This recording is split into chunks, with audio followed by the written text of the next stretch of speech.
আসসালামু আলাইকুম। অবিরাম বাংলা সংবাদে সবাইকে স্বাগত জানাচ্ছি আমি চিন্তিয়া হক। শুরুতেই বিআরবি কেবল সংবাদ শিরোনাম।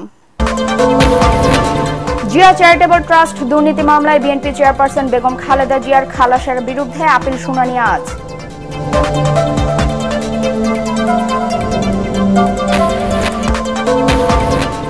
আইন লঙ্ঘন করে লালমনিরহাটে দহগ্রাম সীমান্তে রাতের আধারে বিএসএফ এর কাঁটাতারের বেড়া নির্মাণ, বিজিবির বাধা।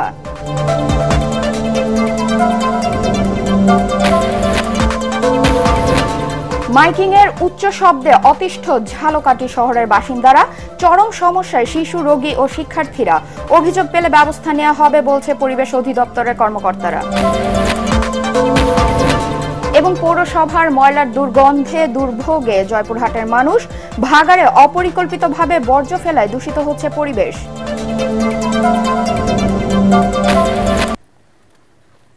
শুনছিলেন বিআরবি কেবল সংবাদ শিরোনাম, এবার বিস্তারিত সংবাদ।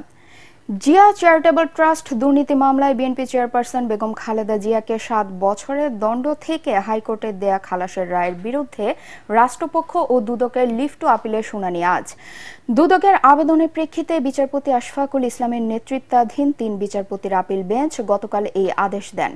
এ মামলায় খালেদা জিয়াকে 7 বছরের সাজা থেকে খালাসের রায়ের বিরুদ্ধে গত 23 ফেব্রুয়ারি আপিল বিভাগে আবেদন করে রাষ্ট্রপক্ষ ও দুদক। গত 27 নভেম্বর বেগম জিয়াকে 7 বছরের দণ্ড থেকে খালাস দেন হাইকোর্ট। 2018 সালের অক্টোবরে জিয়া চ্যারিটেবল ট্রাস্ট দুর্নীতি মামলায় খালেদা জিয়া সহ 4 আসামিকে 7 বছরের সশ্রম কারাদণ্ড দেয় বিচারিক আদালত। এছাড়া প্রত্যেককে 10 লাখ টাকা জরিমানা করা হয়। একই সাথে ট্রাস্টের নামে কেনা কাকরাইলে 42 কাঠা জমি বাজেয়াপ্ত করে তা রাষ্ট্রের অনুকূলে নেয়ার আদেশ দেওয়া হয়। ভারতীয় সীমান্তরক্ষী বাহিনীর বিএসএফ সদস্যদের সহায়তায় সীমান্ত আইন লঙ্ঘন করে আবারও লালমনিরহাটের পাটগ্রামের দহগ্রাম সীমান্তে কাঁটাতারের বেড়া ও লোহার খুঁটি স্থাপন করা হয়েছে। এবার গভীর রাতে সীমান্ত আইন লঙ্ঘন করে এ বেড়া দেওয়া হয়েছে। খবর পেয়ে ঘটনাস্থলে গিয়ে বিজিবি বাধা প্রদান করলে নির্মাণ কাজ বন্ধ রাখে বিএসএফ। সীমান্তবাসীরা জানায়, দহগ্রামের কলোনিপাড়া সীমান্ত এলাকায় শুক্রবার গভীর রাতে বিএসএফ ভারতীয় নাগরিকদের দিয়ে শূন্যরেখার 3 থেকে 5 গজের মধ্যে প্রায় 500 গজ এলাকা জুড়ে কাঁটাতারের বেড়া ও লোহার খুঁটি স্থাপন করে। পরে খবর পেয়ে বিজিবি জওয়ানরা ঘটনাস্থলে গিয়ে অবস্থান নেয়। বিজিবি এ ঘটনার প্রতিবাদ জানিয়ে অরুণ ক্যাম্পের ক্যাম্প কমান্ডারকে শনিবার বিকেল 4:30টার সময় ওই সীমান্তে কলোনির পাড়া শূন্যরেখায় প্রায় আধা ঘণ্টা ব্যাপী পতাকা বৈঠক অনুষ্ঠিত হয়। এতে বিজিবির পক্ষ থেকে পানবাড়ি কোম্পানি কমান্ডার সুবেদার আয়ুব আলী 7 সদস্যের প্রতিনিধি দলের নেতৃত্ব দেন। অপরপক্ষে ভারতের বিএসএফ বোটবাড়ি কোম্পানি কমান্ডার জালম সিংহের নেতৃত্বে 7 সদস্যের প্রতিনিধি দল সভায় অংশ নেন। বেড়াকাটাটা দিছিল বিডিএর কারণে বন্ধ ছিল। এখন ভুট্টা বড় বড় হয়ে গেছে। এখন আমার রাতারাতি মানে এইটা দিতেছে, এইটা দিলে তো আমাদের অসুবিধা। আমাদের বর্ডারের সাথে ধরেন যে রাস্তা আছে, রাস্তার সাথে আমাদের জমি, ওখানে গেলেও ওদিক থেকে সরে আসবার বলে আমাদের খেতেও তো যেতে দেয় না। কালকে রাত্রে বেলা দিছে বেড়াকাটা, তারপরে আমরা সকালবেলা দেখি যে বেড়াকাটা দিয়ে দিয়েছে, পরে সবাই জানাজানি হলো। আমরা দেখতেছি যে যেখানে বেড়াকাটা হয়ে গেলে আমাদের অনেক বিপদ আপদ হয়ে যায়, পাশে যাওয়াও যায় না। আবার আমাদের জায়গায় যদি আমরা থাকি, আমাদের এরিয়া থাকলে আমাদেরকে দাবার দেয়।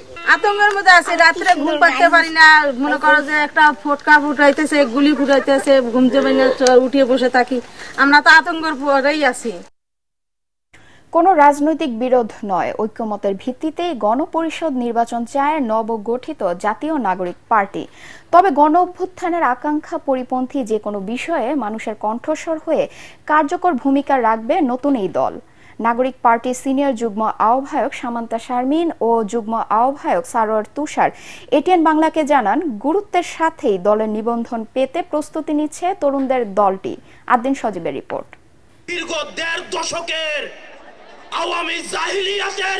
গণ অভ্যুত্থানের চেতনায় জাতীয় নাগরিক পার্টির আত্মপ্রকাশের পর থেকেই কয়েকটি বিষয় আলোচনায় আসছে ঘুরে ফিরেই।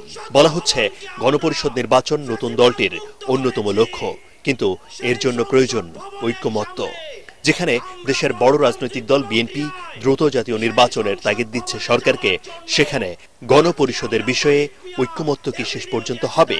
গণঅভ্যুত্থানের আকাঙ্ক্ষা এই যে বাংলাদেশের সংবিধানকে পুনর্লিখন করতে হবে। যেহেতু গণপরিষদ নির্বাচনের মাধ্যমে এটা সম্ভব এবং আমরা দেখেছি যে সংবিধান সংস্থার প্রস্তাবনা তার কিছু প্রস্তাবনা দিয়েছেন এবং যেই ধরনের প্রস্তাবনা দিয়েছে সেটা আসলে বেসিক্যালি পুনর্লিখনে শামিল। বাংলাদেশের ইতিহাসের আগে কখনো ব্যবস্থা পরিবর্তনের ডাক নিয়ে কোনো রাজনৈতিক দল আসেনি। বিদ্যমান সংবিধানের বিরুদ্ধে আমাদের খুবই দৃঢ় মতামত আছে। আমরা সেকেন্ড রিপাবলিকের কথা বলেছি, গণপরিষদের কথা বলেছি। এগুলো রাজনৈতিক দলগুলোর মধ্যে একটা অস্বস্তি তৈরি করেছে, কারণ তারা তো আসলে এই বিদ্যমান ব্যবস্থাটা টিকিয়ে রেখে নির্বাচনের মধ্যে দিয়ে ক্ষমতায় যেতে চায়। জাতীয় নাগরিক পার্টির শীর্ষ নেতারা বলছেন দেশের স্বার্থে সব রাজনৈতিক দলের মধ্যে ঐক্যমত্য দরকার। গণপরিষদ নির্বাচন ও নতুন সংবিধান প্রণয়নের বিষয়ে আলোচনা করতে প্রস্তুত তারা। দ্বিমতগুলোকে পর্যালোচনা করা এবং সেখান থেকে কট্টর রাজনৈতিক অবস্থানে না পৌঁছানো, সেটা আমরা মনে করি যে সকলের জন্যই খারাপ। যদি গণপরিষদ নির্বাচন এই মুহূর্তে না দেওয়া হয়, সেক্ষেত্রে আমাদের রাজনৈতিক দলের ম্যানিফেস্টো এবং ম্যান্ডেট সবসময় থাকবে গণপরিষদ নির্বাচনের জন্য। আমরা বরং রাজনৈতিক দলগুলোকে আস্থায় নেওয়ার জন্য বলেছি, আমাদের দিক থেকে প্রস্তাব করেছি যে এমন একটা নির্বাচন হোক যেখানে প্রথমে সংবিধান প্রণয়ন করা হবে, তারপর সংবিধান প্রণয়ন শেষে ওই গণপরিষদটাই নিজেকে পার্লামেন্টের রূপ দেবে। তাহলে কি হচ্ছে, আপনি যারা একবার নির্বাচিত হচ্ছে তারাই কিন্তু পার্লামেন্ট ফর্ম করছে, ফলে এখানে ভয় পাওয়ার কিছু নাই। ফলে এটা নিয়ে আলোচনা হবে। 28 ফেব্রুয়ারি আত্মপ্রকাশ করা জাতীয় নাগরিক পার্টি জন আকাঙ্ক্ষা বাস্তবায়নের কথা বলছে, জোরে সোরেই প্রস্তুতি নিচ্ছে নিবন্ধনেরও। আমাদের এই মাসব্যাপী বিভিন্ন ধরনের কর্মসূচি থাকবে এবং সেই সাথে দলটাকে সংগঠিত করা, সুসংহত করার যে কাজটা সেটা আমরা করব এবং অবশ্যই নিবন্ধন এই কাজগুলো খুবই রুটিন ওয়ার্ক। তো আমরা এই রুটিন ওয়ার্কের দিকেও আগাবো। দলগুলোকে এগিয়ে আসতে হবে। দলগুলো যদি সংস্কারও না চায় তখন তো ঐক্যমত্য হওয়া সম্ভব না। ঐক্যমত্য তো শুধু কথার কথা না, কিছু জিনিসের উপর দাঁড়িয়ে আপনি ঐক্যমত্য হবেন। এখন শুধু জাতীয় নির্বাচন এটার প্রশ্নে অন্য সকল দলের রিজার্ভেশন বাদ দিয়ে একটা দলের জন্য আমরা এটা করতে পারি না। 71-এর অপূর্ণতা পূরণ আর 24-এর চেতনায় গড়া তারুণ্য নির্ভর দলটি যে নাগরিকদের এক ধরনের সাড়া পেয়েছে তা আত্মপ্রকাশের দিনই স্পষ্ট হয়েছে। শেষ পর্যন্ত নিজেদের মধ্যে ঐক্য ধরে রেখে দেশ বিনির্মাণে কতটা দৃশ্যমান কর্মসূচি দিতে পারবে তার উপরই নির্ভর করছে নাগরিক পার্টির জনসমর্থন। আদ্দিন সজীব, এটিএন বাংলা, ঢাকা। বকেয়া বেতন ভাতার দাবিতে সাভারের ঢাকা-আরিচা মহাসড়ক অবরোধ করে প্রতীক অ্যাপারেলস লিমিটেডের শ্রমিকরা। রবিবার রাত 8টা থেকে টানা 3 ঘন্টারও বেশি সময় আন্দোলনের পর সেনাবাহিনীর অনুরোধে রাত 11টার দিকে মহাসড়ক থেকে অবরোধ প্রত্যাহার করে নেয় তারা। বিক্ষুব্ধ শ্রমিকরা জানান, জানুয়ারি মাসের বেতন শ্রমিকরা এখনো পাননি। এছাড়াও অক্টোবর সহ মোট 3 মাসের ওভারটাইম পাওনা রয়েছে। কয়েক দফা আশ্বাস দিলেও মালিকপক্ষ শ্রমিকদের বকেয়া পরিশোধ না করায় মহাসড়ক অবরোধ করেন তারা। পরে সেনাবাহিনীর পক্ষ থেকে মালিকপক্ষের সাথে সমস্যা সমাধানের আশ্বাসে এবং সাধারণ মানুষের ভোগান্তির কথা বিবেচনা করে সড়ক থেকে অবরোধ তুলে নেন তারা।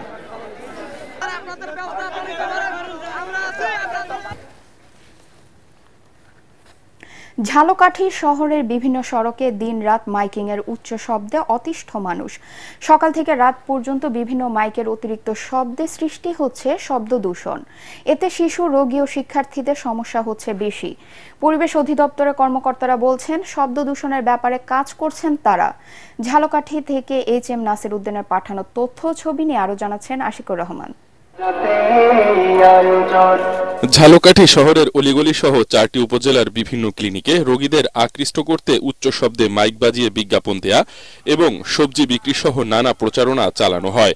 বিভিন্ন ধরনের সাংস্কৃতিক ও ধর্মীয় অনুষ্ঠানে উচ্চ শব্দে মাইক ও সাউন্ড সিস্টেম ব্যবহার করা হচ্ছে।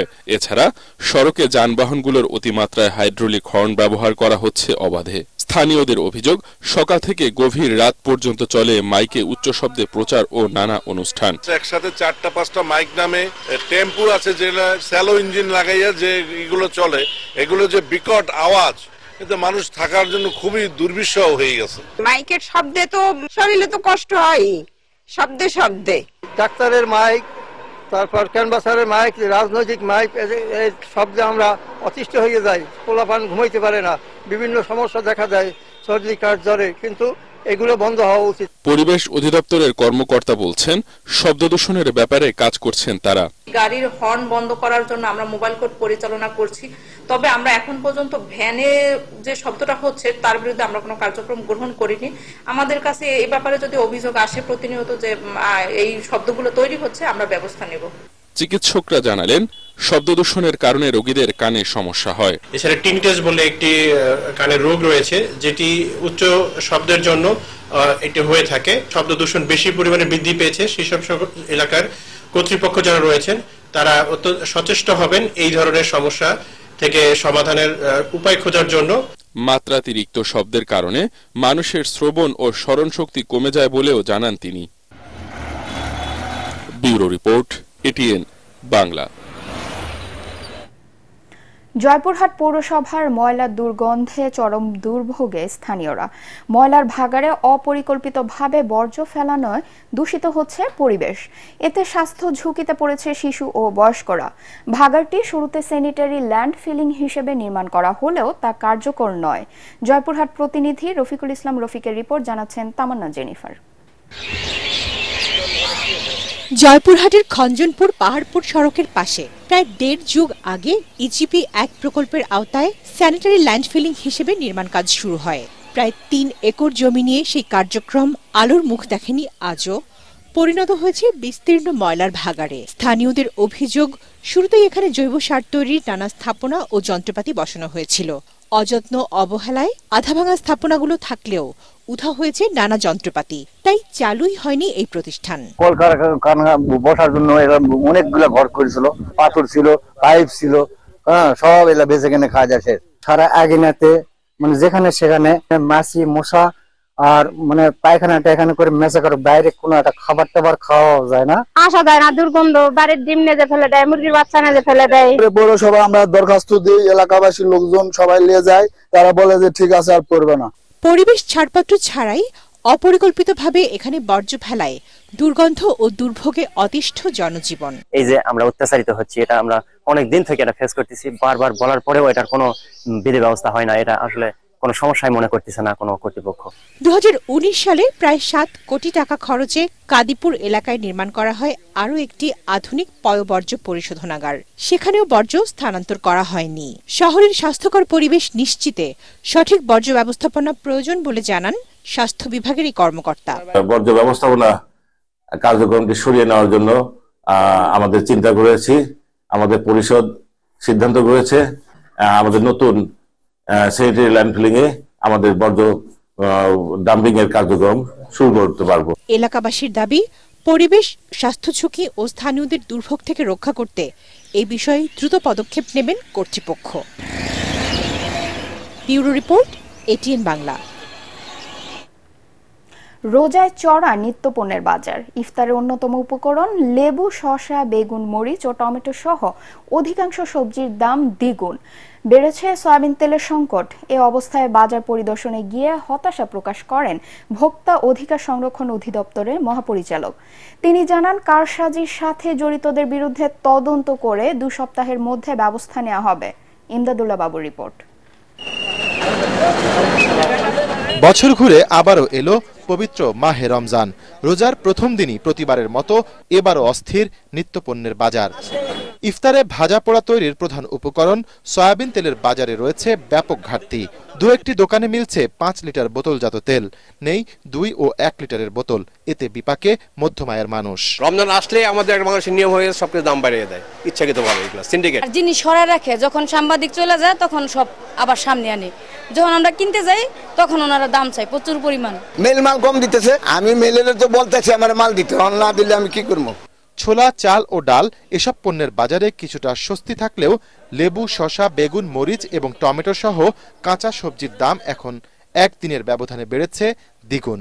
লেবু হালি 80 থেকে 100 টাকা, বেগুন 80 টাকা, শসা 60 এবং মরিচ বিক্রি হচ্ছে 60 টাকায়।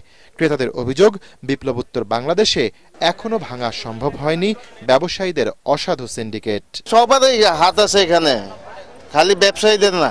এই যে সিন্ডিকেটরা যারা আছে আমাদের দেশের মানুষের মানবিকতা কম বলেই এই অবস্থা। আমাদের তো বেতন বাড়ে না, কিন্তু দাম তো বাড়ছে। এমন অবস্থায় কারণ বাজারে নিত্য পণ্যের দাম পর্যবেক্ষণ করে ভোক্তা অধিকার সংরক্ষণ অধিদপ্তর। বিভিন্ন দোকানে তেলের সরবরাহের কাগজ যাচাই করে তারা। পরে সংস্থার মহাপরিচালক আলিম আক্তার খান দাবি করেন, অন্যান্য বছরের তুলনায় এবার অনেকটাই স্বস্তি আছে বাজারে। বাজারে 101টা পণ্য আছে, আপনি দেখছেন শুধু সোয়াবিন তেল নিয়ে ক্রাইসিস, অন্য সকল পণ্য কম দামে আপনাদের সম্মুখে বলেছে। একটা তদন্ত করব, তদন্ত করে আমরা জানাতে পারবো। আগামী আপনাকে টাইম দিচ্ছি যে সর্বোচ্চ 3 সপ্তাহের মধ্যে, এর আগে সম্ভব যদি হয় সেটাও আমরা করব। এই গ্রীষ্মে লিমিটেড সবজি পাওয়া যায়, যেহেতু চাহিদার তুলনায় সরবরাহ কম, এটা বাজার নিয়ন্ত্রণে বাস্তবতা একটা কাজ করে। তিনি আরো জানান, পুরো রমজান জুড়েই বাজার তদারকি করতে দেশব্যাপী চলবে বিশেষ অভিযান। ইমদাদুল্লাহ বাবু, ATN বাংলা, ঢাকা।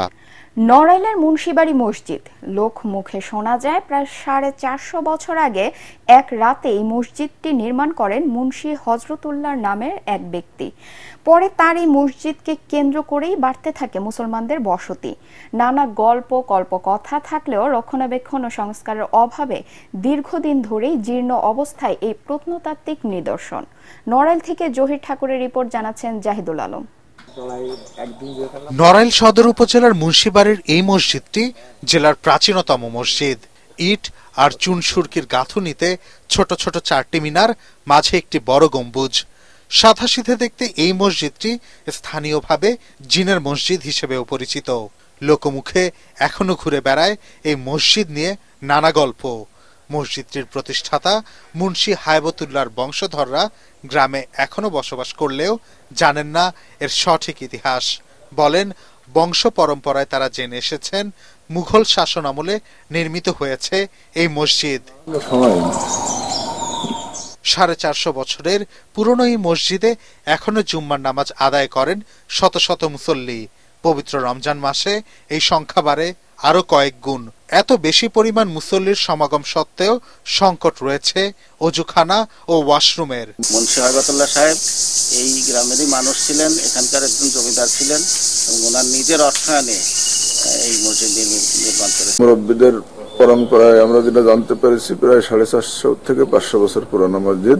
প্রত্নতাত্ত্বিক বিভাগ ইতিমধ্যে এটাকে টেক ওভার করেছে শুনেছিলাম, কিন্তু এসে যা শুনলাম তাতে হতাশ হলাম। এদিকে নানা সময় বিভিন্ন দপ্তর মসজিদটি পরিদর্শন করে গেলেও হয়নি উল্লেখযোগ্য কোনো সংস্কার কিংবা উন্নয়ন। আমাদের ইসলামিক ফাউন্ডেশন এই পুরানো মসজিদ নিয়ে একটা প্রকল্প হাতে নিয়েছে, সেখানে এই মসজিদের নাম ঠিকানা আছে। তখন যে প্রকল্প আমাদের আসে, আমরা সেভাবে এটাকে পুরানো আমাদের ঐতিহ্য ইতিহাস হিসাবে ধরে তার সংস্কার এবং এর প্রয়োজনীয় ব্যবস্থা ইসলামিক ফাউন্ডেশন করবে।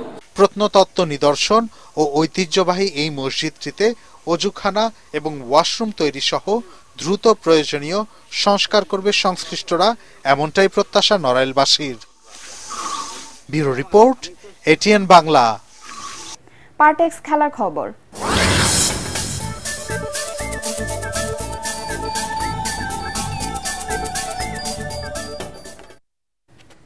রিয়াল সোসিয়াদকে 4-0 গোলে হারিয়ে লা লিগার পয়েন্ট টেবিলের শীর্ষে উঠেছে বার্সেলোনা।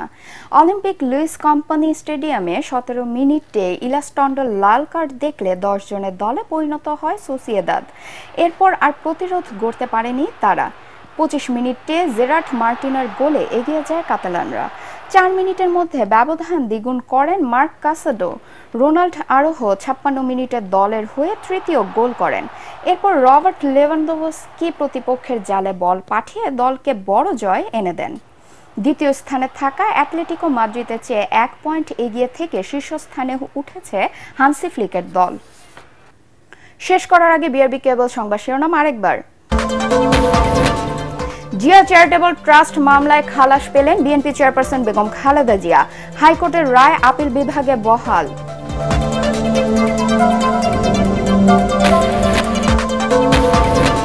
আইন লঙ্ঘন করে লালমনিরহাটে দহগ্রাম সীমান্তে রাতের আধারে বিএসএফ এর কাঁটাতারের বেড়া নির্মাণ, বিজিবির বাধা।